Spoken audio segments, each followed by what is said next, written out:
comunicación intercultural en los centros penitenciarios tiene que ver con un ejercicio de intermediar entre las personas privadas de libertad y el centro en diversas situaciones, pero también en la convivencia interna de las personas privadas de libertad entre ellas mismas.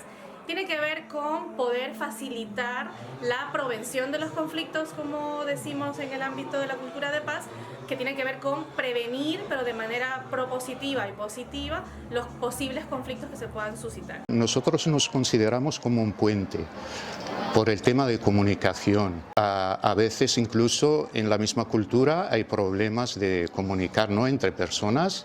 Entonces nosotros ayudamos mucho cuando hay malos entendidos o distorsiones.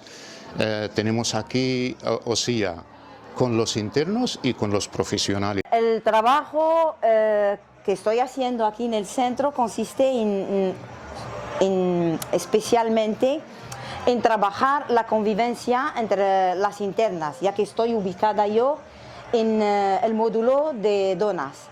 Y eso, trabajar un poco la dinámica de resolución de conflictos, la comunicación y también facilitar la comunicación entre las internas de nacionalidades extranjeras y las autóctonas de aquí. Como mediador tenemos varias funciones, ¿no? Intervenimos, por ejemplo, en conflictos interculturales.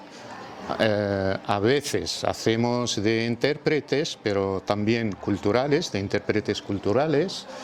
Acompañamos al equipo de tratamiento en las entrevistas y nosotros mismos hacemos intervenciones individuales y también hacemos intervenciones grupales, como acogida para explicar a la gente, depende del perfil que tienes, pero en general, sobre todo las actividades, intervenciones grupales, las trabajamos como transversales, ¿no?, con todas las nacionalidades. Por ejemplo, si tienes como un proyecto de una actividad que he empezado desde diciembre, que es compartiendo culturas, entonces pues hay un grupo de internos, ¿no? Voy de un módulo a otro, entonces hablamos, ¿no?, en grupo, ¿no? Es crear un espacio en un grupo entre los internos para que intercambien ideas.